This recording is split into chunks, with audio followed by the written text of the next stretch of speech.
Bulle de vie, le balado de l'Aquarium du Québec. Bienvenue à ce 3e épisode de Bulle de vie, le balado de l'Aquarium du Québec. Mon nom est Stéphanie Tremblay et c'est un plaisir d'animer ce balado avec les spécialistes de l'Aquarium. Cette semaine, notre animal vedette, c'est la pieuvre. Les pieuvres fascinent depuis toujours, que ce soit avec leurs 9 cerveaux, 8 bras, 3 cœurs. Elles se démarquent par leur grande intelligence et leur capacité étonnante, comme on a pu le voir, entre autres, dans le film La sagesse de la pieuvre, pour ceux qui ont pu visionner ce film-là. Pour en parler, j'ai 2 invités avec moi aujourd'hui. Valérie Croteau, qui est aquariste, mais aussi entraîneuse de pieuvres. Bonjour Valérie. Bonjour. Et Marie-Pierre Lessard, directrice de la conservation, invitée chouchou à notre balado. Bonjour Marie-Pierre. Bonjour. Alors, on va commencer avec toi, Valérie. Parle-nous de la pieuvre géante du Pacifique, parce que c'est cette espèce-là qu'on a à l'aquarium. En fait, c'est la plus grosse espèce de pieuvre au monde. Et celle que nous avons, c'est Karma, et c'est une nouvelle venue à l'aquarium. Oui, en fait, Karma, il est arrivé cet automne, donc présentement, il est toujours en période d'adaptation. Donc, il a quel âge? On estime avec son poids qu'il a environ 1 an et demi. Bon, 1 an et demi. Et déjà, est-ce qu'on peut voir certains types de traits de caractère parce que souvent, les pieuvres sont quand même des animaux très intelligents et on dit que souvent, on voit quand même certains caractères. C'est une pieuvre qui est un petit peu plus caractérielle que la dernière qu'on a eue. La dernière, c'était Kaya. Oui, la dernière, c'était Kaya. Elle avait un caractère un petit peu plus doux. Quand on dit caractériel, admettons, peux-tu nous donner des exemples? En fait, Karma porte assez bien son nom. Il nous rend très bien la monnaie de notre pièce. Donc, quand on fait quelque chose qui ne va pas lui plaire, il va nous le faire savoir assez vite. Ah oui, qu'est-ce qu'il fait? Parce qu'on dit « il », c'est un mâle. C'est un mâle. Donc, qu'est-ce qu'il va faire, par exemple? C'est une pieuvre qui peut comme plus s'éloigner facilement si l'entraîneur lui déplaît ou si on fait une action qu'il n'aimera pas. Il s'éloigne dans son bassin, admettons. Oui, il peut aller jusqu'à refuser l'interaction. Ah oui, OK. Donc, oui, on voit qu'il y a quand même de la personnalité. Au fil des ans, vous avez eu quelques pieuvres ici à l'aquarium. Pourquoi c'est toujours un cas? Je sais qu'il y a eu Canva, Kaya, là, c'est Karma, Chaos aussi, je crois. En fait, c'est une tradition. Il faut toujours qu'il y ait un cas dans le nom. C'est comme une blague entre aquaristes qui s'est perdurée dans le temps. On ne sait même pas pourquoi. Ah bon, OK. Est-ce que, là, donc, Karma, c'est une jeune pieuvre. Est-ce que les soins diffèrent pour une jeune pieuvre versus une pieuvre qui est plus en fin de vie comme l'était Kaya? En fait, Karma, ça va être une pieuvre plus en stage d'apprentissage. Donc, les soins vont être pareils que pour une jeune que pour une plus vieille pieuvre. Mais une pieuvre en sénescence, oui, les soins vont être différents à ce niveau-là. Et quel genre de soins on doit faire chaque jour avec une pieuvre? Dans le fond, parle-nous un petit peu de ton quotidien d'entraîneuse de pieuvre. Pour une pieuvre, à chaque jour, on va vérifier son système de support à la vie. On va souvent vérifier ses paramètres d'eau aussi. On va s'occuper de l'entretien de son bassin. On va également monter des plans d'entraînement, des plans d'enrichissement pour la pieuvre. Quel genre d'enrichissement on peut faire avec une pieuvre? En fait, on peut lui donner des monsieur patates, on peut lui donner des labyrinthes, des pots de beurre de pinot qu'elle va devoir dévisser, des jouets plus sensoriels aussi. Je sais que Kaya, elle appréciait énormément quand je mettais une corde sur son jouet. Ah oui, qu'est-ce qu'elle fait avec la corde? Elle la gardait sur elle, c'était vraiment son jouet préféré. Elle pouvait la tenir juste parce qu'elle aimait bien la texture. Donc, dès qu'on rajoutait cet élément-là, un enrichissement, ça durait plus longtemps. Puis, je sais que vous avez une espèce de labyrinthe aussi comme jouet pour les pieuvres. Est-ce que ça demande Est-ce qu'il faut lui montrer comment faire le labyrinthe ou automatiquement elle le fait d'elle-même? C'est juste de le mettre moins difficile au début, puis ensuite, on peut augmenter le niveau de difficulté. Au début, pour Kaya, on allait mettre la nourriture vraiment plus proche. Vers la fin, on allait rajouter plus d'obstacles, donc elle allait jusqu'à rentrer complètement dans le labyrinthe. Ah oui, donc parce que les pieuvres, en fait, le seul bout, si on veut, dur, c'est vraiment son bec, parce que tout le reste, c'est mou, puis ça passe à travers n'importe quoi à peu près. Oui, c'est vraiment le bec, la seule partie qui est solide, donc c'est pour ça que c'est important d'avoir un bassin qui est assez bien isolé, duquel elle ne peut pas sortir. Il y aurait des dangers que la pieuvre s'échappe de son bassin si on ne faisait pas attention? Oui, si on ne fait pas assez attention, elle pourrait aller jusqu'à pousser sur le couvercle et sortir. Et déjà, bon, Karma est pas très vieille, 1 an et demi à peu près. Est-ce qu'elle a des jouets qu'elle préfère? Pour l'instant, il y a un bateau qu'il apprécie beaucoup quand même. Il aime beaucoup le faire couler. Ah. Un petit bateau pour les enfants qui flotte. Je mets sa nourriture dedans, puis il va s'amuser à faire rentrer de l'eau dedans, puis le faire couler avec lui. Puis comment vous faites pour choisir les jouets des pieuvres? Est-ce que votre but, c'est vraiment juste d'éducation ou faut qu'ils soient solides ou comment vous faites? C'est sûr qu'on va choisir des jouets sécuritaires, donc pas de pièces qui peut essayer de manger. Mm-hmm. Des jouets pas trop faciles à détruire non plus. On veut que ce soit assez durable. Bulle de vie de pieuvre. La pieuvre géante peut changer de couleur grâce à ses cellules qu'on appelle les chromatophores. Grâce à ces cellules, la couleur de sa peau peut varier du rouge au brun. Pour se camoufler, elle peut aussi modifier la texture de sa peau pour ressembler à des rochers ou à des algues. Un moyen efficace pour échapper aux prédateurs et surprendre ses proies. Qu'est-ce qui fait en sorte que c'est si important que ça de faire un enrichissement avec un animal comme la pieuvre, par exemple? C'est vraiment pour son bien-être mental. Dans la nature, c'est un animal qui devrait chasser sa nourriture, qui devrait explorer, qui va passer beaucoup de temps à fouiller aussi, à découvrir des nouvelles choses, des nouvelles textures. Est-ce que vous devez faire ça chaque jour, des enrichissements? On en fait presque chaque jour, oui. Qu'est-ce que ça mange, une pieuvre?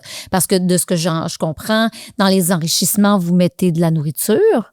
Donc, qu'est-ce que ça mange en général, une pieuvre? Une pieuvre a principalement une diète d'invertébrés. À l'aquarium, on va donner des moules, des crevettes, du crabe, des morceaux de poisson aussi. Parfois, on va essayer de donner des bivalves aussi, mais ici, ça pogne un petit peu moins. Il aime moins ça. Donc, c'est pas son mets préféré, admettons.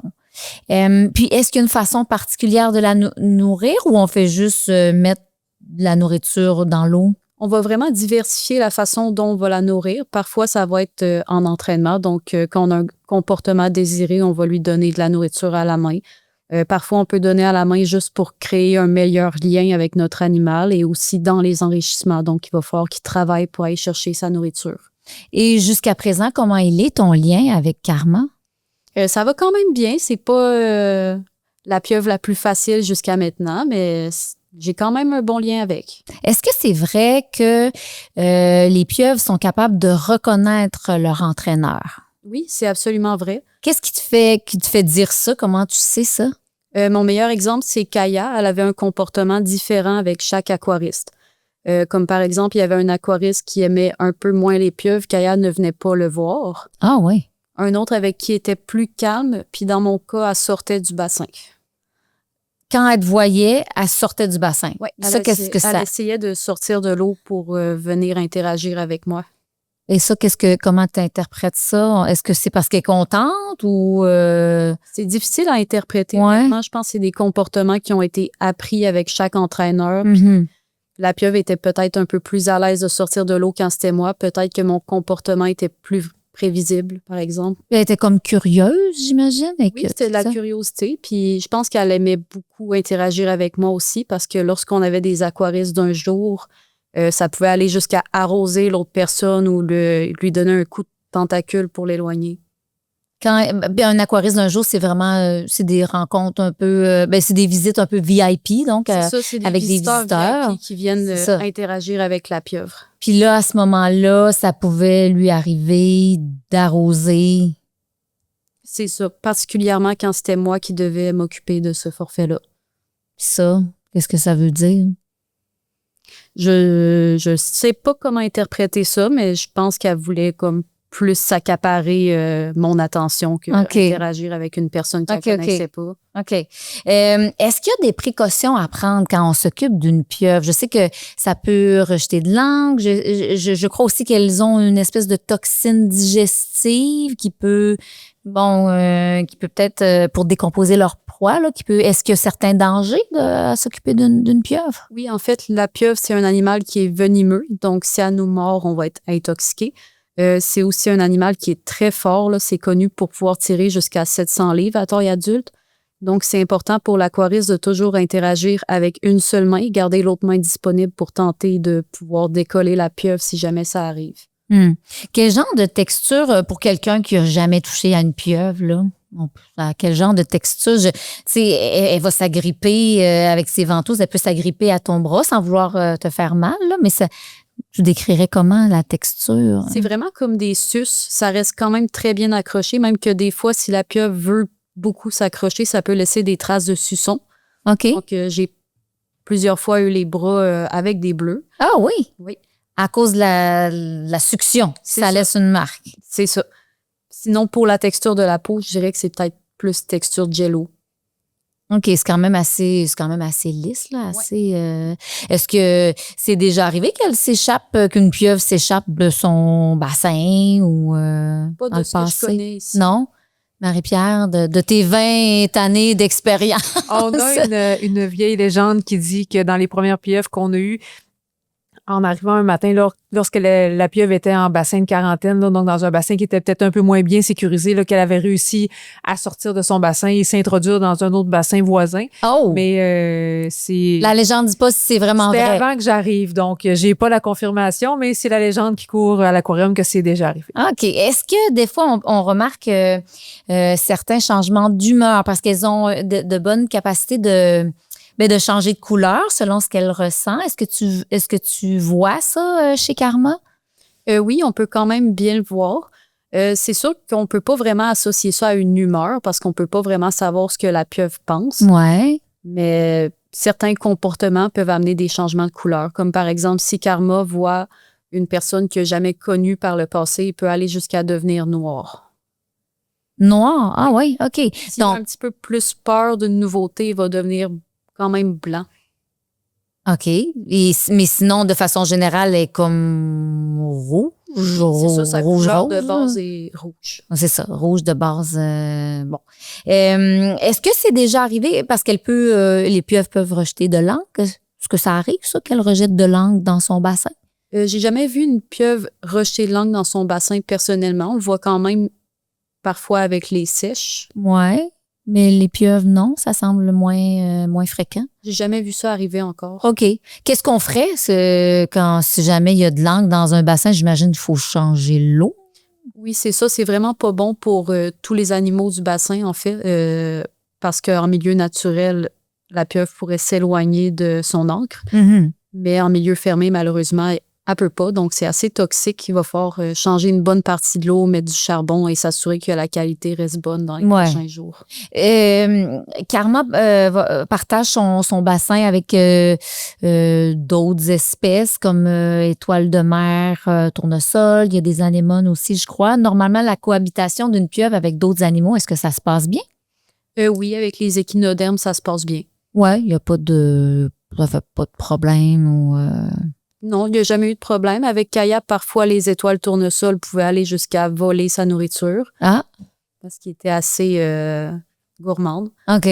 Mais en soi, il n'y a pas de problème à aller cohabiter ensemble. C'est ça. Ils sont dans le même bassin, justement, parce que tout ce monde-là cohabite bien. On va prendre le temps de bien choisir les espèces. Là. Quand on monte un habitat comme ça, on prend vraiment le temps d'évaluer quelles espèces qui peuvent bien aller ensemble. Puis aussi, on va se référer à d'autres institutions qui ont déjà eu ces espèces-là, voir s'ils ont déjà essayé des choses, des mix. Des fois, on pourrait avoir des idées, mais parfois, ça, la pieuvre reste quand même un grand prédateur. Donc, on veut faire attention. Mais effectivement, là, avec le temps, là, étoiles de mer et anémones, là, c'est des bons... C'est des bons colocs. Des bons colocs. Pour la pieuvre. Puis dans le fond, on fait ça, j'imagine, pour bien représenter le milieu naturel. On s'entend que dans le milieu naturel, une pieuvre n'est pas toute seule dans la mer, là. Tout à fait. Et ce qui est important de comprendre aussi, c'est qu'on peut avoir juste une pieuvre à la fois parce qu'en milieu naturel, les pieuvres sont vraiment solitaires. Ils vont se rencontrer juste pour le moment de la reproduction. Donc, si on avait deux pieuvres dans le même bassin, ça serait pas une bonne idée. Ça serait pas une bonne idée pour la cohabitation. Fait que c'est pour ça qu'on va vraiment aller chercher des espèces qui sont plus compatibles pour vraiment représenter le plus possible le milieu naturel pour enrichir son milieu parce qu'en milieu naturel, ça serait ça. Bulle de vie de pieuvre. La pieuvre géante du Pacifique a la capacité de régénérer ses bras s'ils sont endommagés ou perdus. Ce processus peut prendre plusieurs mois et lui permet de récupérer rapidement après une blessure et de maintenir ses capacités de chasse. On est rendu à notre segment Bulle en rafale. J'ai le goût de te poser des petites questions en rafale, Valérie. Quel est le jouet préféré de Karma? C'est son petit bateau en plastique. Ah oui, c'est vrai, son petit bateau en plastique, parfait. Quel entraîneur elle préfère? Je ne sais pas encore. Il est encore en période d'adaptation, donc ce serait dur à dire qui est son préféré pour l'instant. C'est pas pire, t'es pas trop chauvine. Ta pieuvre préférée au cours, dans ton expérience ici à l'aquarium, ce serait quelle pieuvre? Et Kaya, sans hésitation. Ah oui, pourquoi? C'était la meilleure pieuvre. Mais pourquoi la meilleure? Elle a toujours été gentille, très douce, très interactive. Elle voulait vraiment voir tout le monde. Elle n'a jamais vraiment refusé quelqu'un. Elle n'a jamais montré de signe de mécontentement. Qu'est-ce que tu aimes le plus dans ton travail avec les pieuvres? J'aime ça leur créer des enrichissements, des casse-têtes. J'aime ça les voir comme travailler puis avoir de la stimulation intellectuelle un peu. Comment tu puises ton inspiration? Est-ce qu'il y a des livres enrichissement de pieuvres? Est-ce que tu consultes ce qui se fait ailleurs dans les eaux? C'est ça, il y a quand même beaucoup de documentation et les autres institutions aussi aiment bien partager qu'est-ce qu'ils font. Donc, on fait nos recherches de notre côté aussi pour trouver des idées. Donc, tu prends leur bon coup, en fait. C'est ça. Qu'est-ce qui est le plus difficile dans ton métier ou avec la pieuvre, par exemple? Leur longévité, c'est malheureusement pas un animal qui vit longtemps et on a le temps de s'attacher assez rapidement. Oui, je comprends. Donc, ça, c'est sûr que 3 à 5 ans, c'est vite passé. Oui. Bon, alors voilà, c'est tout pour ce segment Bulle en rafale. Bulle de vie de pieuvre. La reproduction chez la pieuvre géante n'arrive qu'une seule fois dans sa vie. Après avoir été fécondée par le mâle, la femelle pond jusqu'à 100 000 œufs. Elle les surveille sans relâche pendant plusieurs mois. La femelle cesse alors de se nourrir et après l'éclosion des œufs, elle meurt. La pieuvre géante a une espérance de vie relativement courte, de 3 à 5 ans.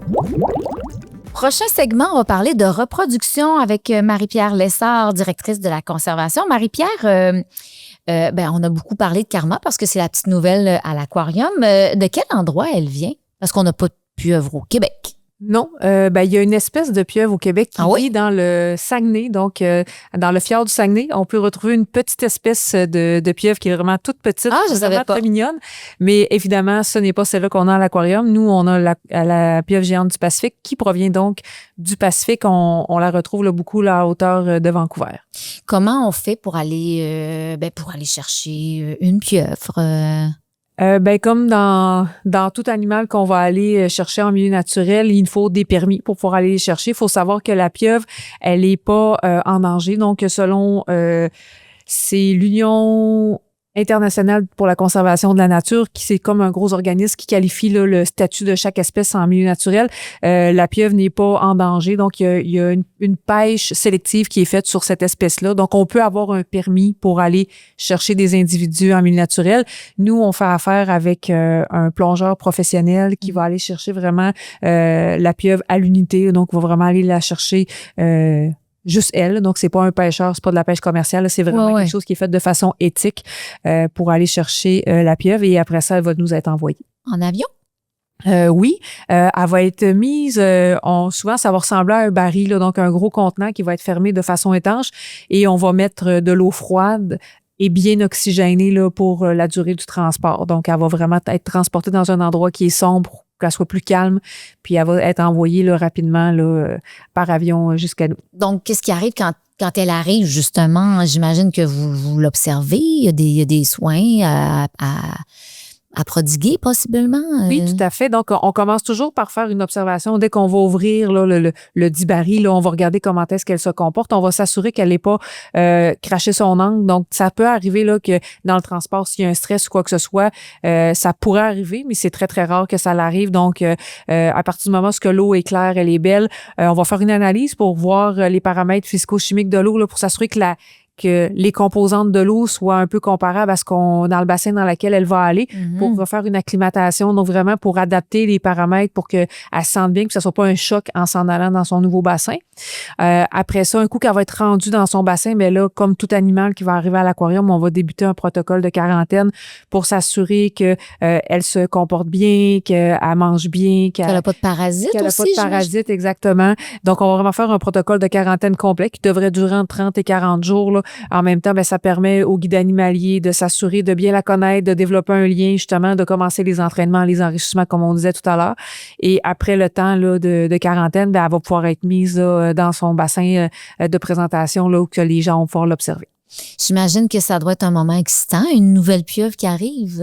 C'est toujours un moment excitant. On dirait que la pieuvre, c'est vraiment une espèce un peu chouchou à l'aquarium. Ouais. Comme le disait Valérie tout à l'heure, là, c'est une espèce qui est très intelligente. Puis en plus, vu que ça vit pas très longtemps, on dirait que à toutes les fois, on a toujours... Ça nous crève le cœur. On le souligne tout le temps à l'interne. Puis on fait toujours une note de service à tous les employés, à toutes les fois que ça l'arrive, parce que c'est vraiment un animal qui vient chercher la petite corde sensible, parce que justement, c'est très intelligent, c'est facile d'avoir une interaction avec une pieuvre.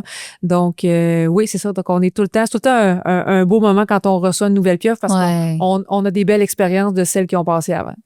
Dans ton expérience, parce que c'est ça fait longtemps que tu es ici à l'aquarium, tu as à peu près tout fait. Est-ce que tu as eu des situations ou relations particulières avec des pieuvres dans le passé? Ben, je dirais que toutes les pieuvres, en général, moi, personnellement, avant d'être assise dans mon poste de directrice, j'ai été technicienne en santé animale. Donc, j'allais les voir pour faire un peu un bilan de santé, faire des pesées, voir comment est-ce qu'ils allaient.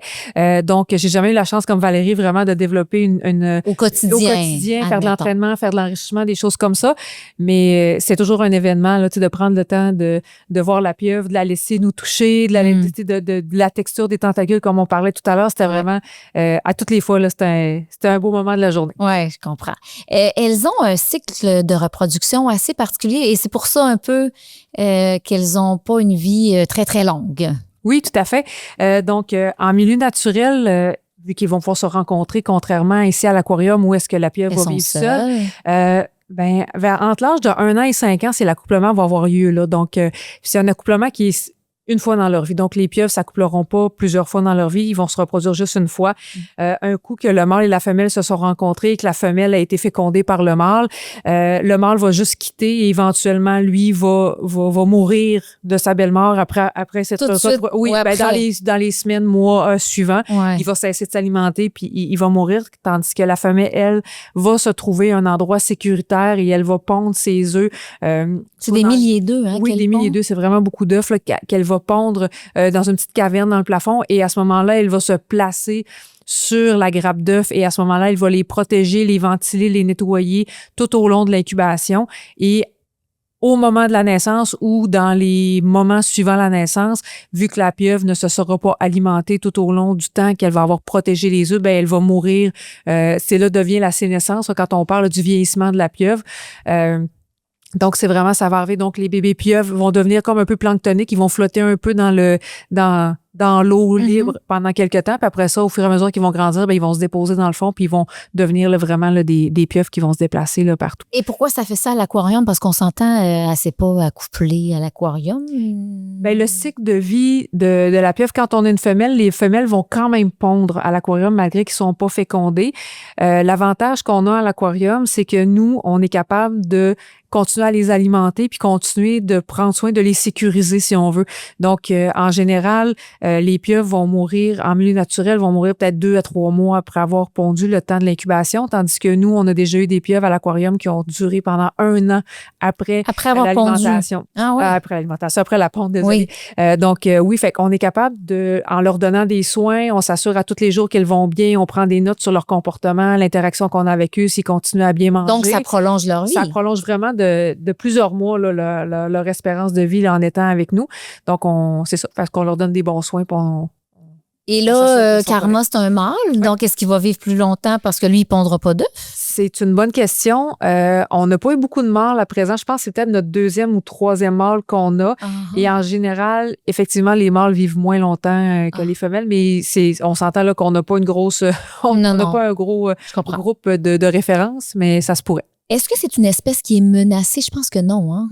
Non, c'est ça. Donc, comme je disais tout à l'heure, là, selon l'UICN, je vais le dire comme il faut. Donc, non, c'est pas une espèce qui est menacée. Bulle d'expert. Alors que la pieuvre possède 8 bras, d'autres animaux ont plutôt l'apparence d'une tige, comme l'anguille de jardin tachetée. Alors qu'elles peuvent atteindre une longueur de 40 cm, elles ne sortent que le quart de leur corps du sable. Elles creusent un terrier vertical et chaque anguille occupe son propre terrier. Au moindre signe de danger, elle se cache totalement dans son abri. Les parois sont d'ailleurs consolidées par un mucus sécrété par l'anguille qui sert à agglutiner le sable, afin que le terrier s'effondre pas. Merci pour toutes ces informations si intéressantes sur la pieuvre, qui est un animal si fascinant. Merci, Marie-Pierre. Et Valérie, merci d'avoir été des nôtres pour ce 3e épisode de Bulle de vie. J'espère que vous avez pu en apprendre davantage sur la pieuvre, cet animal qui est doté d'une intelligence remarquable. Le prochain épisode, on va vous parler des étoiles de mer qui ne sont pas si inoffensives qu'on pourrait le croire, et aussi du homard, parce qu'ici, on a un homard très rare à l'aquarium. C'est un homard doré qui suscite beaucoup d'intérêt et de convoitise. C'est d'ailleurs l'une de nos grandes vedettes. Alors voilà, à bientôt!